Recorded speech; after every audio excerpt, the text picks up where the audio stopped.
আরজিকর কাণ্ডে দোষীদের ফাঁসির দাবিতে আজ ইসলামপুর বাস টার্মিনাসের মুক্ত মঞ্চে অবস্থান বিক্ষোভের ডাক দেওয়া হয় তৃণমূল কংগ্রেসের পক্ষ থেকে।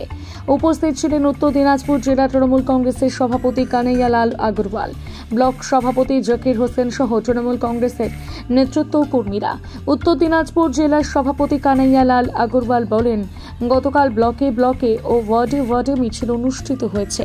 আজ রাজ্য জুড়ে অবস্থান বিক্ষোভ চলছে সে মতন ইসলামপুর শহরে এই অবস্থান বিক্ষোভ চলছে। তিনি বলেন, মুখ্যমন্ত্রী মমতা বন্দ্যোপাধ্যায় বলেছিলেন রবিবারের মধ্যে দোষীদের চিহ্নিত করতে হবে। যারা দোষী তাদের ফাঁসি দাবি করছেন। ব্লক সভাপতি জাকির হোসেন বলেন, মুখ্যমন্ত্রী মমতা বন্দ্যোপাধ্যায় দোষীদের ফাঁসির দাবি করে আসছেন, আমাদেরও দাবি, এবং এই দাবিতে ইসলামপুর ব্লক ও শহর তৃণমূল কংগ্রেসের পক্ষ থেকে অবস্থান বিক্ষোভ চলছে। আমাদের পশ্চিমবাংলার তৃণমূল কংগ্রেসের রাজ্য সভাপতি শ্রী সুব্রত বক্সী মহাশয়ের নির্দেশে গোটা রাজ্য জুড়ে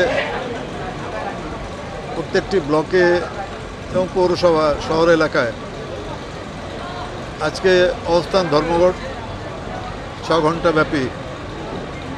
গতকাল ওনার নির্দেশ ছিল যে প্রতিবাদ মিছিল করা, সেই প্রতিবাদ মিছিল আমরা গোটা রাজ্য জুড়ে করেছি। ইসলামপুর ব্লকে হয়েছে, ইসলামপুর শহরে প্রত্যেকটি ওয়ার্ডে হয়েছে। আর 9 আগস্ট যে আরজি করে যে ঘটনাটি নৃশংস ঘটনা যেটি ঘটেছে, পাশবিক ঘটনা, আমাদের দলনেত্রী, আমাদের রাজ্যের মুখ্যমন্ত্রী মাননীয় মমতা বন্দ্যোপাধ্যায় উনি শুক্রবারের দিন একটা আপনার মলালি থেকে ডরিনা ক্রসিং পর্যন্ত উনি একটা মিছিল করেছিলেন, প্রতিবাদ মিছিল। সেই মিছিলে উনি পরিষ্কারভাবে জানিয়েছিলেন যে যারা দোষী আছে আরজি করে ঘটনায়, যে উনি ধর্ষণকারী যারা আছেন, একজন ধরা পড়েছে এবং এখনও যারা আছেন, সিবিআইকে উনি পরিষ্কার আলটিমেটাম দিয়েছেন যে রোববারের মধ্যে সবাইকে অ্যারেস্ট করে তাদের জন্য ফাঁসি হয়, সেই ব্যবস্থাটা সিবিআইকে করতে হবে। কেননা রাজ্য সরকার, মমতা বন্দ্যোপাধ্যায় নিজে মুখ্যমন্ত্রী হিসাবে তখন পুলিশকে বলেছিলেন যে আপনারা হয় রোববারের মধ্যে সব দুষ্কৃতিকারীদের ধরুন, ধর্ষণকারীদের, খুনিদের ধরুন, না হলে আমি সিবিআইকে দিয়ে দেব। সেই হিসাবে উনি সিবিআইকে একটা আলটিমেটাম দিয়েছেন যে রোববারের মধ্যেই উনি ধর্ষণকারীদের অ্যারেস্ট করে তাদের ফাঁসির ব্যবস্থা করতে হবে। এবং সাথে সাথে যারা 14 এবং 15 তারিখের রাতে যারা আরজিকর হাসপাতালে ভাঙচুর চালিয়েছে, যারা এই চক্রান্ত করেছে যে এই রাজ্য সরকারকে ডিস্টেবিলাইজ করতে হবে, তাদের যারা যারা আছে ওই চক্রান্তে, যারা যারা এই চালিয়েছে এই আক্রমণটা, আরজিকর হাসপাতালে ইমার্জেন্সি সব জিনিসপত্র নষ্ট করেছে, ঘর ভাঙচুর করেছে, সবাইকে অ্যারেস্ট করতে হবে।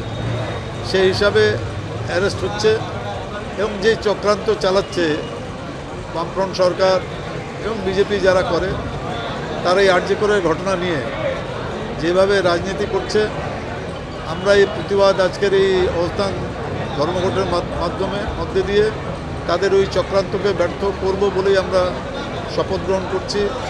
এবং আমরা আশা করছি ডাক্তারবাবুরা, যেহেতু সিবিআই হাতে মাননীয় উচ্চ আদালত এই মামলাটি দিয়েছে, প্রত্যেকটি হাসপাতালে আমরা আমাদের অনুরোধ, বিশেষ করে যেহেতু আমি আরকেএসের সভাপতি আছি, ইসলামপুর হাসপাতালে, আরকেএসে রায়গঞ্জে হাসপাতালের সঙ্গে জড়িত আছি, আপনাদের পাশে, ডাক্তারবাবুদের পাশে, ডাক্তারবাবু, সিস্টার, যত মেডিকেল পার্সোনাল আছেন সবার সাথে আমরা আছি, পাশে আমরা আছি। আপনারাও চিকিৎসা করুন, আমরা দায়িত্ব নিচ্ছি যে আপনাদের পাশে আমরা সবসময় থাকব। এরকম ঘটনা যদি পুনরাবৃত্তি না হয়, এরকম ঘটনা, তার জন্যে আমরা দাবি করছি দোষীদের ফাঁসির। কেন এরপরে কেউ যেন সাহস না করতে পারে যে কোনো ডাক্তার বা কাউকেই আমরা এইভাবে ওরা ধর্ষণ করে খুন করবে, এই সাহসটা যেন কোনো খুনি ধর্ষণকারী যারা হবে তারা যেন এই সাহসটা না পায়। গতকাল 17 তারিখ এবং আজকে 18 তারিখ, এই 2 দিন আমাদের রাজ্য তৃণমূলের নির্দেশ মতো, রাজ্য তৃণমূলের ঘোষিত কর্মসূচি অনুযায়ী আমাদের নেত্রী, সর্বভারতীয় তৃণমূল নেত্রী, বঙ্গজননী, বাংলার মুখ্যমন্ত্রী মমতা বন্দ্যোপাধ্যায় সারা রাজ্যের ব্লক এবং শহর তৃণমূলের নেতৃত্বকে নির্দেশ দিয়েছিলেন 17 তারিখ প্রতিবাদ মিছিল, 18 তারিখ অবস্থান ধর্মঘটের মধ্য দিয়ে বিক্ষোভ প্রদর্শন করতে হবে। আমাদের দাবি হচ্ছে, যে দাবি মুখ্যমন্ত্রী ঘটনার শুরু থেকে করে আসছেন, যেদিন ঘটনা ঘটে আরজি করে সেই নারকীয় ঘটনার প্রথম দিন থেকেই মুখ্যমন্ত্রী একটাই কথা বলেছেন, যারা দোষী তাদেরকে শাস্তি শুধু নয়, তাদের ফাঁসির ব্যবস্থা করতে হবে। রাজ্য পুলিশকে তিনি রবিবার অবধি ডেডলাইন দিয়েছিলেন, তার মধ্যেই হাইকোর্ট আদেশ দিয়েছে সিবিআইয়ের হাতে মামলা তুলে দিতে। বর্তমানে সিবিআইয়ের হাতে আছে। যেহেতু রাজ্য পুলিশ পারলেন না, কোর্টের নির্দেশ মতো সিবিআই তদন্তটা করছেন, তাহলে আজকে মুখ্যমন্ত্রী যে ডেডলাইনটা রাজ্য পুলিশকে দিয়েছিলেন সেটা সিবিআইয়ের কাছেও দাবি রেখেছেন যে আজ রবিবারের মধ্যে দোষীরা চিহ্নিত যাতে হয় এবং তাদের ফাঁসির ব্যবস্থা হয়। এই দাবিতে তৃণমূল গতকাল থেকে আমাদের সারা রাজ্যব্যাপী আন্দোলন চলছে। সেই হিসাবে ইসলামপুর ব্লক এবং শহর আজকে আমরা অবস্থানে আছি এবং আমাদের দাবি, বাংলাকে অশান্ত করার একটা পরিকল্পনা চলছে, একটা চক্রান্ত চলছে। রাম বাম এরা রাজনৈতিকভাবে তৃণমূলের সঙ্গে মোকাবিলা করতে না পেরে, মমতা বন্দ্যোপাধ্যায়ের সঙ্গে মোকাবিলা করতে না পেরে, এরা মানুষের আবেগকে কাজে লাগিয়ে এই আরজি করের ঘটনাকে সামনে রেখে বাংলাকে একটা অশান্ত পরিবেশ তৈরি করার চক্রান্ত করছে। যারা মন থেকে চাচ্ছেন, যারা দোষী তারা ফাঁসি পাক, তাদের আবেগকে আমরা সম্মান করছি এবং তাদের কাছে অনুরোধ করছি, আসুন মমতা বন্দ্যোপাধ্যায়ের পাশে থেকে মমতা বন্দ্যোপাধ্যায়ের